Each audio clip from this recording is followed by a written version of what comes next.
to do. Okay, well then let's talk about it. Talk about Roosevelt's influence on Hogansville in the 1930s. Well, I don't know about that. I remember when he died, I cried all the way home. I don't know too much about, him, what he did and all. But I can remember very well when he died. He was so much like my daddy. Favored him. But I don't know too much about what part he played, in the with the mill people and all. I just don't know about that. Let's talk about Welsh. Yeah. You mentioned that Homer Welsh was the one who brought you over to Hogansville. Yeah, that's right. And I know Homer and his wife, Lee Ellen, Uh-huh. and his daughter were very close to you. Could you tell us about Homer Welsh? And mention Homer Welsh. Please don't say he. Homer Welsh was everybody liked him. Everybody. And he was a good friend of my husband's. And so he used my husband's truck to carry these people, around that was on the union people. And so when he was in Talladega, when they had his trial, they had him to come up there and testify. And so they asked my husband, Marvin Lindsey, why did he let him have the truck for these union people? He said, I rent my truck out to anybody that's got the money. Besides, he's a friend of mine. That's what he told them. And that's about all they got out of him about that. And so he said if I had to do over, I'd still let him have the truck. So that was, they just good friends up until he died. And so was I and his wife. Lee Olin was his wife.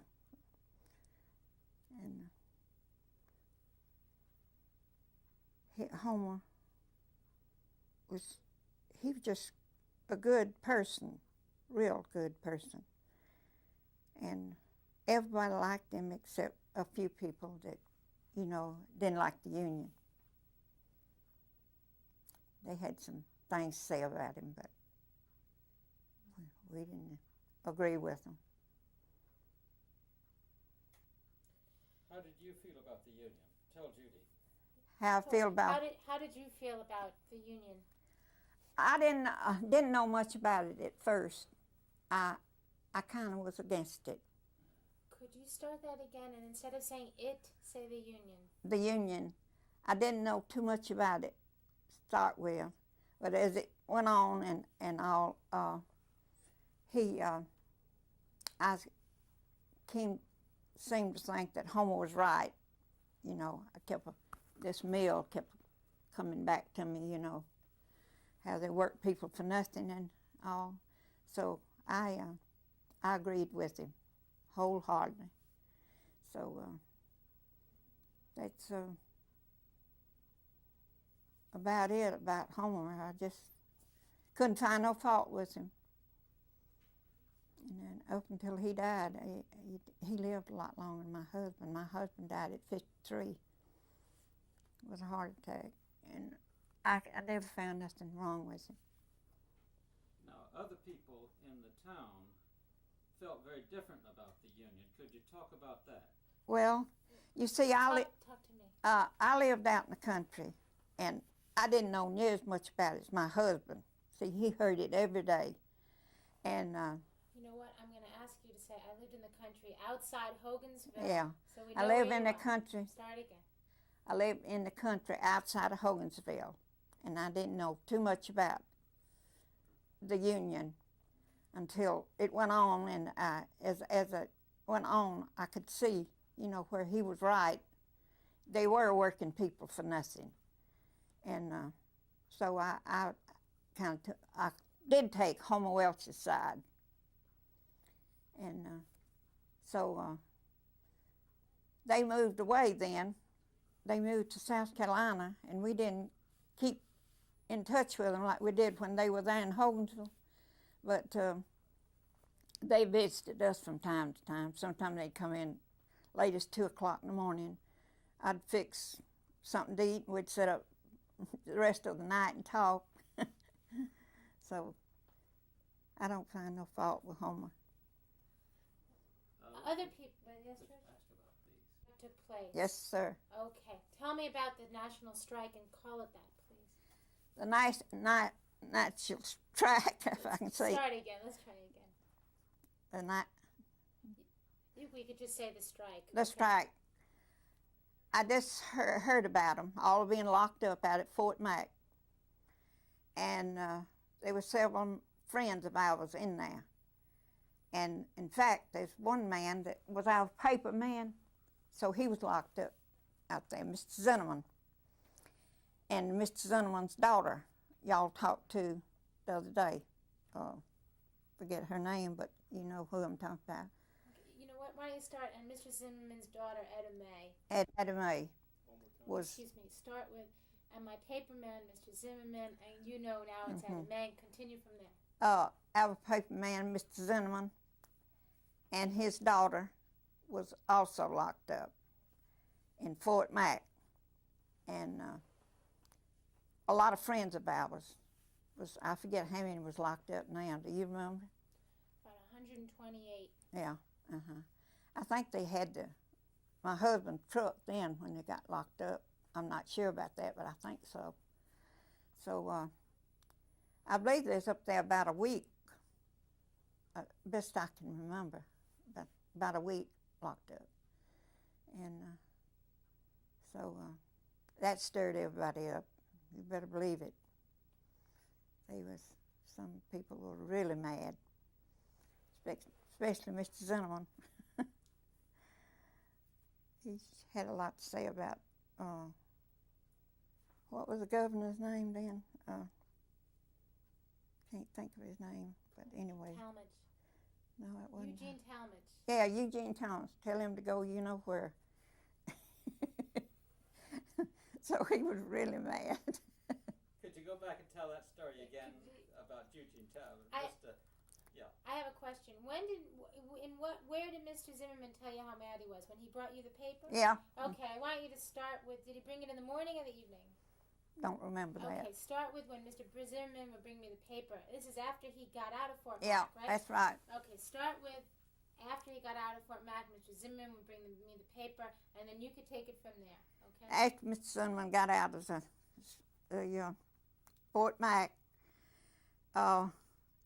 he was telling my husband about it, and he said, "You know what I told him?" Said I told him to tell Talmadge, was it Talmadge, to go you know where. And he was mad. I'm telling you, he was mad. He just raving. And he went on to say, and they had my daughter up there too, and several others that we knew. So that was something that he was really mad about. What did you think about that? I didn't think they should have done it. I didn't think they should have locked him up. I don't think so. Was Homer Welsh part of, can you explain if Homer Welsh was there and what was happening? I don't know where he was there or not. I really don't know. Okay, start with, I don't know where Homer Welsh was. I don't know where Homer Welsh was. I really don't. I don't know where he was there when they locked him up. I don't think so, though. I never did hear anything about it. I don't think he was there at that time. Now, what was going on in the town when all these folks came back from Fort McPherson? Oh, everybody, just talking, you know. Okay, I'm going to ask you to start that story again about when they came back. You know, we want to cut out my question. Oh, okay? yeah. When they came back from Fort Mac, and then explain what happened in the town, okay? Okay. And go with it. You know, if they went, yeah. then you imagine what they might have been saying. Mm-hmm. If you heard about it in a store, tell me about the situation. Be specific, okay? Okay. When they got back from Fort Mac. there was a lot of them Start when they got back from Fort Mac. when they got back from Fort Mac. I went downtown and everybody was talking about it, and they was standing on the streets just huddled up, you know, just talking. And of course I didn't know what they were saying, but I knew they was really getting them something to talk about. And that went on for a long time. You know, about locking them up. Do you think that frightened people? I don't know whether it did or not, but I kind of think so. I think it did. Could you say that again? Judy? Yes. I don't know whether it did or not. I kind of think so. I mean, just say, George, I'll do it. frightened, okay. Okay, I want to know if did this frighten people, and please use the word frighten. Okay, and explain that. 1 second, can I fix getting rounded up in Fort McPherson for a whole week? Frighten these people and talk about that and use the word frighten. You mean the people were locked up, The or? people who were locked up and the people in town. Well, it really. Please don't say it's getting locked up in Fort Mac. Mm-hmm. I don't know whether whether they were scared or what. I just don't know what they. I don't know how they felt about it. Really don't. But it was all the talk, all over town. That's what people were talking about. Was that about them getting locked up? So I know that was. Every time you was talking to anybody, they was talking about that. But I don't know whether they scared anybody up or not. Really don't. When I mean frightened, I'm also thinking about the people that stayed in the town, and if that frightened them to never try and unionize again, or if they never tried to change anything again. I don't know that either. I really don't. What do you think? What do you think about it? Well, I just don't know. I really don't know. I was surprised when I heard it locked up. I know that. I really was surprised. Now, again, after they were locked up, what impact did that have on your husband's business? Can you talk about that boycott? Well, the business fell off some, but he didn't back down at all. He didn't tell them nothing. When they mentioned it to him, he said, "Well, I'll rent my truck to anybody that's got the money." Besides, he was a friend of mine. I've told you that before, and they just didn't say anything else about it when he'd say that. What kind of leader was Homer Welsh? I mean, Homer Welsh came to your house. You saw him often. Can you talk about Homer Welsh as a union leader? Well, he's Please say Homer Welsh. Homer Welsh was 100% a leader, absolutely. Anybody could tell that by just talking to him. He was a leader. Did you ever see Homer Welsh make a speech? Did you see him actually No, doing I it? never have. I really haven't. Could you say that again about a leader and talk about his church work? Tell Judy about it. Yeah, he was. And No, start please, with Homer. Homer Welsh, he was a leader not only in the union, but then talk about the church. Oh, Okay? yeah. Please say Homer. Homer Welsh was a leader, a good leader. And he not only a leader for the union, but he was a leader in the church also. And he was just a man that he'd get what he went after. That's the way I figure him. He'd get what he went after. We've heard stories that he was very generous, that He he'd come was. home and... Yeah, Can you please Let start? it tell. Okay. he would, Homer. Homer Welsh would come home, and of course his wife had 2 or 3 pairs of shoes in the closets, you know. And if he found out that one of the what do you call it, needed a pair of shoes, he'd just get a pair of her shoes and carry them to her. He's just that generous. Are you talking about people that were part of his union? If Yeah, they needed people shoes? part Okay. of the union. So why don't you... He just I'm sorry. Thank you. Okay. My contact. Thank you. Okay. Why don't you tell me that story again, and this time you could insert the word a woman in the union. The woman in the union, if she needed a pair of shoes, he would go and look in his wife's closet, and he seen that she had 2 or 3 pairs of shoes. He would get a pair of shoes and carry it to this lady. Or it did the same thing for men. He was just that tight. Could you talk about why Homer and his family had to leave Hogansville?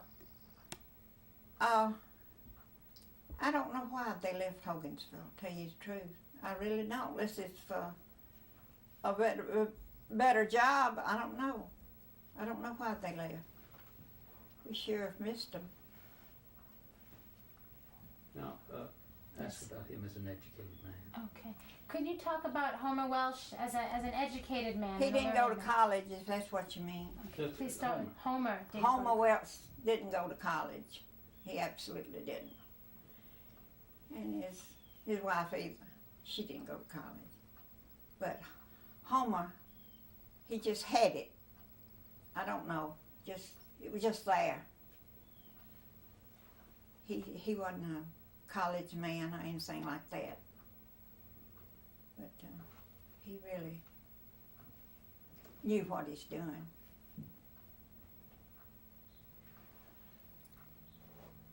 We went to see him when he was in jail in Talladega. But we didn't get to talk to him, just a little bit. A bunch of us went over there to see him one day, just for the day. His wife and Opaldine and several others. Helen, I think she went with us too. But he'd still say he believes in what he's doing. What was Homer Welsh trying to do for Hogansville? Well, he was trying to Homer Welsh was trying to get more pay for the people that worked in the mill. That's what he was trying to do. However, Hogansville paid more than most mills. It was a nice. If you're going to work in the mill, I said that was a place to be. And his wife worked in the mill for a while, but she had a sitting down job, and just as clean as it could be in there.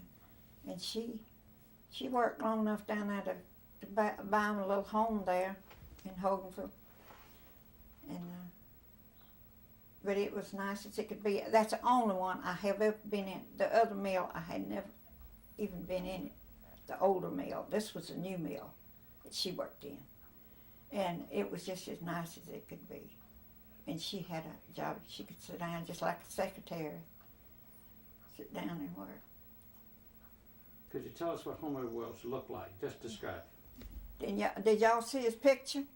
Actually, George did, but I didn't. Could you describe to me what Homer Welsh looked like? He's a nice-looking man. Nice-looking. Dressed well. Talked well. Nice-looking fella. Did Homer ever try and talk with you and tell you what he was feeling, or his feelings about the union, or what he was trying to do? He never talked to me about it. He did to Marvin, my husband. He talked to him about it. He told me a little about it, my husband. But he never, my husband thought he was doing the right thing. He said they shouldn't work them for nothing. So, he never, his wife did. Now, she told me a lot of things. Some of it I don't want to even repeat. But I can't blame her in one way. She was alone a lot. And it wasn't with the family as much as she'd like for him to be, But he was trying to make a living. But I don't have anything bad to say about him at all.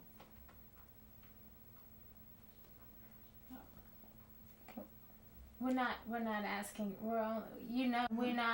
We're not trying to get anything bad out about Homer Welsh. I know that. I know that. Well, I don't know nothing bad to say about him. It's just that plain. Sure don't. Now, the town, I suspect, was very threatened by Homer Welsh. He was. Can you talk about that? Use that word. Well, you see, I had a little one, and I didn't get out too much. Joyce was a baby, and I had 2 or 3 operations, and I didn't get out and mix very much with people along at that time, and so I just don't know. Okay. You know, I found a little note about Homer Welsh in a newspaper. Oh, you did? About that roundup. Would you like to hear it? Yes, I do. Okay. And I was very surprised at it because it's different than what everybody's told us. Mm-hmm. Okay?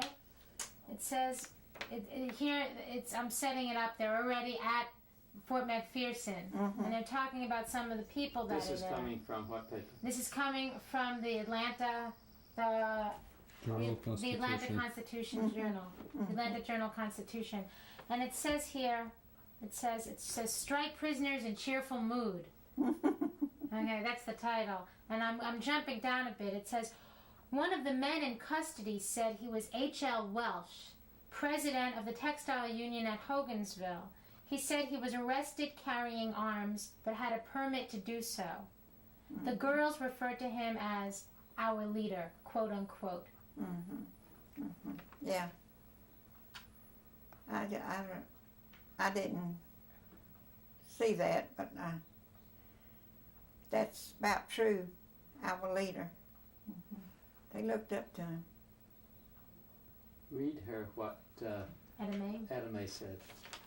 Okay. Maybe she could describe Etta May. What kind of person Etta May was at that time? You know, can you talk about the Zimmerman sisters, Etta May, Lavella, and Leona? I knew them by name, please. I knew. Boots Palm married one of those girls. That's Helen's first husband's brother, half brother. Well, and I knew Leona, and the others I didn't know too well. But I knew Leona. She was a sweet person, and I think that she had 2 old maid sisters. One of them dead now, but I didn't know the other 2 very well. And she also had some brothers, and I didn't know them. I wonder, they're quoted here. A number of women from Hogansville were rounded up at Fort McPherson. Mm-hmm. The Horton Sisters, Yeah. Etta May. Yeah. That it was any of the Teals in it. They might have been. Mm-hmm. I just wonder if y'all talked to any of the Teals. Are they alive? Huh? Are they alive? I don't know. Okay. And Marc Granger was in it too. Who? Marc Granger. Yeah. I remember her. Well, yeah, tell us about Marc Granger. I don't know her well, but I've heard about her. Now, Through Leolin. She knows her real well. what do you think the town thought of these women that were locked up at Fort McPherson? Oh, I know they criticized them something awful. Could you say that again and explain the women that were locked up were criticized? The women was locked up were criticized by the town people. A real, I don't know how to put it, real. I don't know. But you'd say, how would you say that? Terrible. I just don't know how to put that. I didn't really hear it myself, but I heard that they was criticized something terrible. The women were.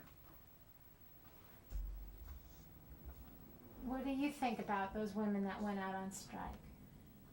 Like I said, at first I wasn't for it at all. But as it went on, I said, well, he was only doing what he thought was right. They were doing what they thought was right. So I don't know which one's right, to tell you the truth. I don't think I'd have went out on strike. Just put it that way. Because it was kind of dangerous, you know. Real dangerous.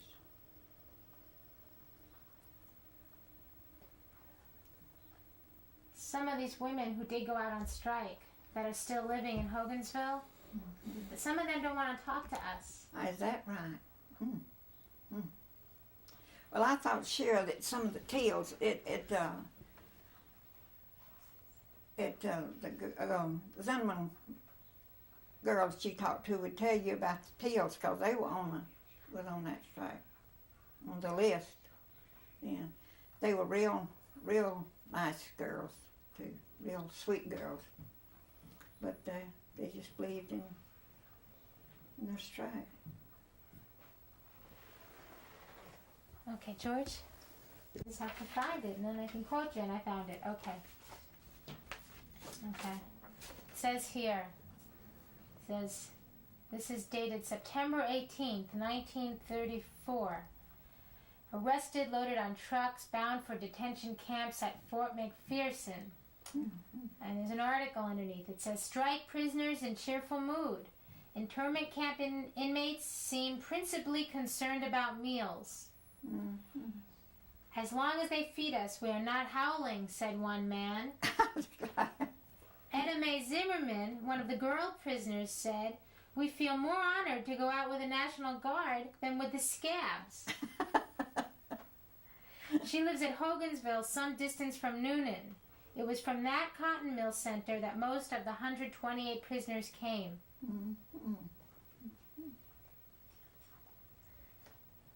What do you think about Edda Mae Zimmerman now? I don't know. Do you understand what she meant? Yeah. What do you think she meant? I'm not sure what she meant.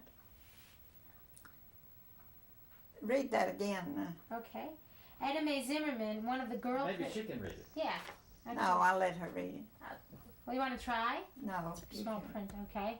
Edda Mae Zimmerman, one of the girl prisoners, said, we feel more honored to go out with the National Guards than with the scabs.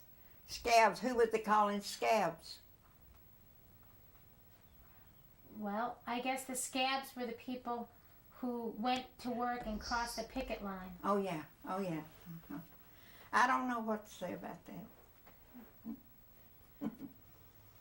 Now, like I said, there are some people still living in Hogansville who are on both sides of this situation. I'm sure. And some of them want to talk to us. And then some of them, like the Horton Sisters, they don't want to talk to us at all. Did y'all go see them? They won't let us come and see them.